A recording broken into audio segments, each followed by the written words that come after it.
I heard a pop, and I heard the crack of the ice break. And then that's when it happened. Immediately, I was submerged. The last thing I really remember is my brother ran over to me, grabbed me, and threw me up on the ice. Tim Thompson was only 5 years old when he fell through the ice on a frozen lake. His brother Paul pulled him to safety, but then he fell in and drowned in the frigid water. Probably about a week to 2 weeks after my brother's funeral, I laid down on a floor and in my closet, and I put a blanket up to my chest, and I was pretending to lay in a coffin talking to my brother. Tim hid in his makeshift coffin day after day. As days turned into months, demons started visiting him. And I didn't call them demons because I didn't even know what those were, so they were my friends. I was literally communicating with them in my pretend coffin. Tim's friends made him an offer. My friends said, would you let us come inside you? And we will show you greater things. And so when I said yes, that moment I could tell I was not the same person.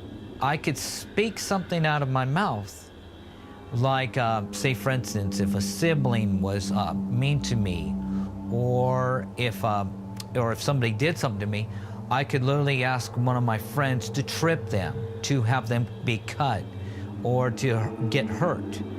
Well, little by little, come to find out, this power that I was speaking over people's lives was growing. When Tim was 10 years old, he had demonic visions. My father was yelling at me, and we got into an argument, and I saw myself pick up an axe and drive it into his skull. And I saw his head be split open, and I saw the blood, and I saw everything else. And I literally saw this. And that's when I started to realize I'm not like other people. As a teenager, Tim delved deeper into the occult. He used tarot cards and Ouija boards to communicate with demons. Many of Tim's demon friends had names, such as Ra. When Ra spoke, all the demons shook, because they all knew he had enormous power. I knew he had enormous power, because Ra let me know that he literally stands before Lucifer and talks to him. Tim also began to abuse all kinds of drugs. But I literally dived right into meth. And then from meth, I got into cocaine, and by the time I was 19 years of age, I had such a severe cocaine habit, an alcohol habit. Neither drugs nor the occult could fill the void in Tim's life.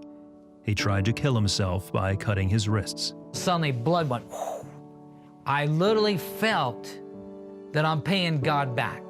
I don't know exactly what happened, but I ended up in an emergency room, and a doctor said you were 1 minute away from bleeding to death. Tim had decided if there was nothing better to life, he would rather die. That's when he called out to God.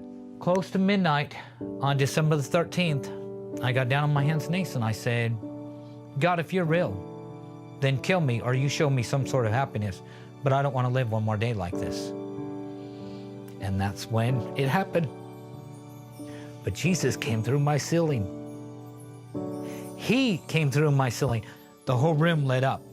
He embraced me, and when he embraced me, he let me know that he found value in me, and he loved me. Tim asked Jesus to come into his heart. For the very first time,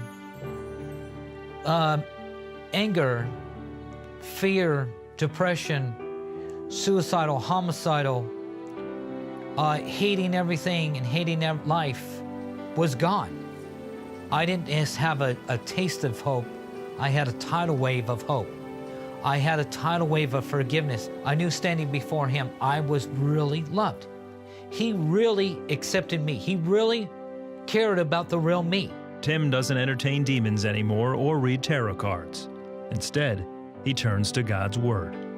Jesus Christ is the answer.